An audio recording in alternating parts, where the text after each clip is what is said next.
Assalamu alaikum wa rahmatullah, j'espère que vous allez bien. Alors aujourd'hui, je voulais partager une très grande leçon de leadership que nous apprenons d'une dame qui s'appelait Mirjan.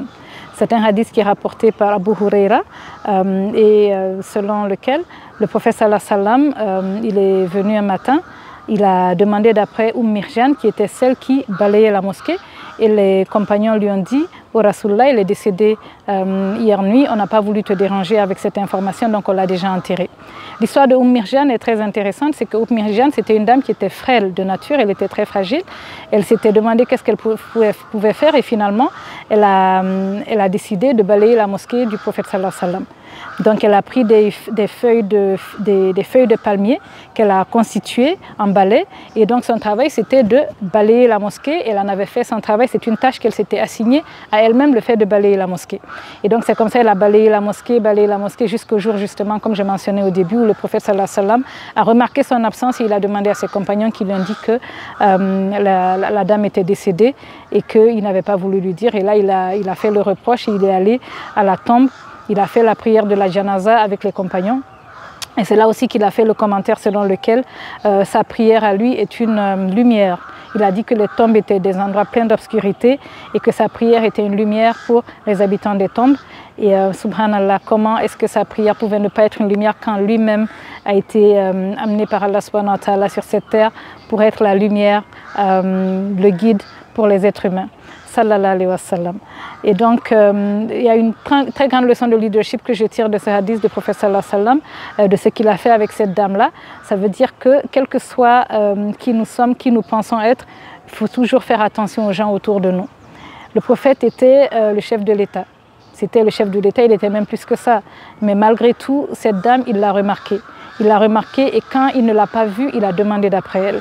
Donc la leçon que nous tirons, nous qui voulons être des grands leaders aujourd'hui, tout le monde veut être grand leader, on dépense beaucoup d'argent, on investit beaucoup avec des coachs, des mentors, à lire des livres, à faire des cours pour devenir des leaders différents, des très bons leaders. Mais voici des exemples que nous avons et nous avons le meilleur exemple qui est le prophète sallallahu alayhi wa sallam, comme Allah il a dit dans le Coran que nous avons dans le prophète sallallahu alayhi wa sallam le meilleur exemple à suivre, le meilleur modèle qu'Allah nous a donné dans cette vie-là. Et donc c'est une leçon pour faire attention aux gens, c'est une leçon pour ne jamais ignorer ou minimiser quelqu'un. Les gens qui font le ménage à votre lieu de travail, les gens qui font le ménage à la maison, vous venez vous trouver que l'endroit est propre, mais est-ce que la personne qui fait le ménage, est-ce que vous lui avez signifié que vous trouvez que son travail est important? Est-ce que vous lui avez fait comprendre que vous appréciez ce qu'il fait ou ce qu'elle fait? Donc c'est important pour nous de remarquer les gens, de faire comme notre prophète sallallahu alayhi wa sallam nous a indiqué la bonne voie à suivre. Ça ne veut pas dire que nous déjà on le fait très bien, ça veut dire qu'on veut devenir comme ça, donc on se partage les bons conseils.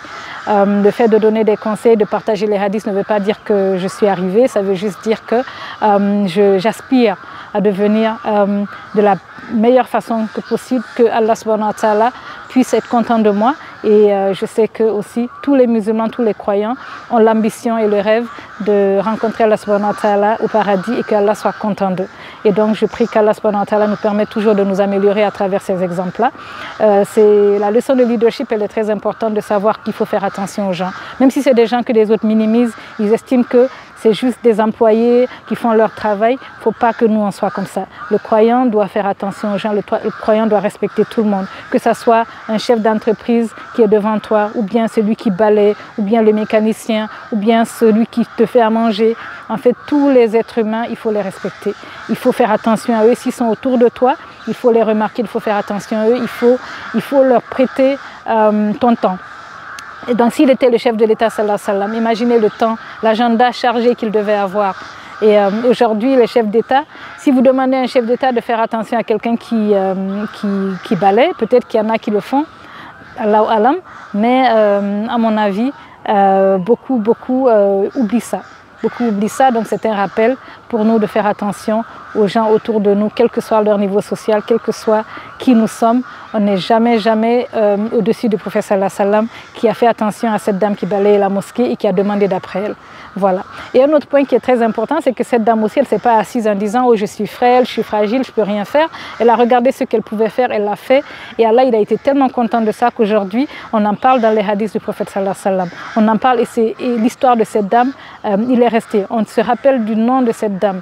Et pourtant, ce qu'elle a fait, c'est qu'elle a balayé la mosquée du prophète et c'est une tâche qu'elle s'est assignée à elle-même. Et aujourd'hui, on continue à se rappeler d'elle. Combien de personnes ont été oubliées par l'histoire? Combien de milliards et de millions de personnes ont été oubliées par l'histoire? Et le nom de cette dame, il est resté. Elle s'appelait Raraga. On l'appelait Mirjan. Voilà, donc c'est l'exemple aussi qu'elle nous donne, cette brave dame, que tout autour de nous, on peut regarder qu'est-ce qu'on peut faire, quelle différence on peut faire. On peut toujours faire quelque chose et nous avons des capacités que les autres n'ont pas, que la personne à côté de nous n'a pas. Chacun est particulier, chacun est customized, on est toujours unique. Voilà, donc il faudrait qu'on voit selon ce que nous avons comme facilité, selon ce que nous avons comme intérêt aussi, selon ce que nous avons comme capacité que Allah nous a donné, qui n'a peut-être pas donné à quelqu'un à côté de nous. Voyons qu'est-ce que nous pouvons faire comme différence. Et prenons action, quelle que soit l'action, il n'y a pas de petite action. Cette histoire nous montre qu'il n'y a pas d'action petite. Tout ce que tu fais pour les autres, tu fais pour ta communauté, tu fais pour ta société, pour ta famille, ce n'est pas petit. Rien n'est petit aux yeux d'Allah subhanahu wa ta'ala quand on a la bonne intention et quand on fait l'effort, rien n'est petit et c'est des petits cailloux qui deviennent des montagnes. Donc en tout cas, c'est une leçon que je tire.